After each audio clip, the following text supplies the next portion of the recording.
I've got the oil pump off this Triumph engined Royal Enfield framed trials bike for washing out, and I just thought it put me in mind to sort of discuss. People go on about engines such as this Triumph Twin and oh, you know, the sludge trap in a crankshaft will probably be blocked and full of crap and all that.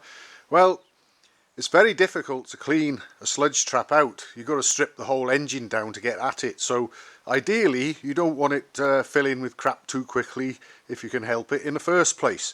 And a good way to stop that happening is to keep your oil tank clean. And I've been washing this one out here, and I've managed to actually gather some of the filth in the bottom of this jug. I've been washing it through with petrol and tipping the petrol into the jug, letting it settle, tipping it back. A lot of the petrol that I've poured away into this can has some more of the crap that was in the oil tank in it, but we got that lot there.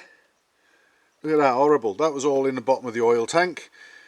Now it's quite easy when you're doing an oil change on these machines just to sort of take the drain plug out, empty the oil tank supposedly.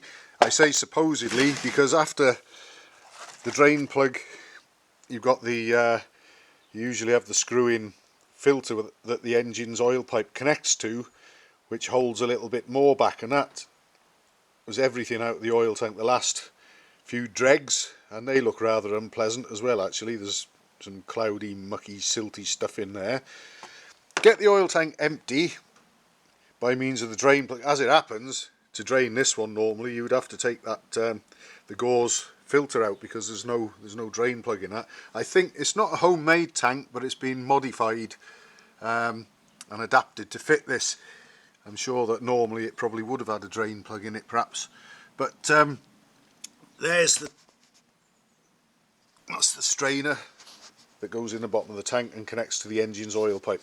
Anyway, this lot was in the bottom. Now if we just sort of drained the oil and put fresh oil in there, that lot would have stayed put in the bottom of the tank, until you got this thing on the move with the engine and the oil warmed up, going over bumps and doing jumps and going at all angles, side to side and nose to tail and whatever, shaking the oil tank and its contents up and getting this lot off the bottom, and it's going to make its merry way past that gauze filter, because I mean they don't really stop anything other than biggish particles anyway, them, and you'd have this lot working its merry way through the oil pump, and if we've got a timing side bush on this one, which I suspect we might have, into that, and then of course on into the crankshaft and the sludge trap, and probably sort of causing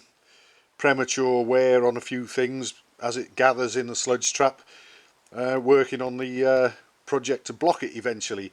So basically what I'm saying is it's very important to keep your oil tank nice and clean, but also consider it as a part of the engine and consider it as your primary sludge trap. You keep this clean, your engine's going to last for a hell of a lot longer than if you don't. Well worth keeping that in mind.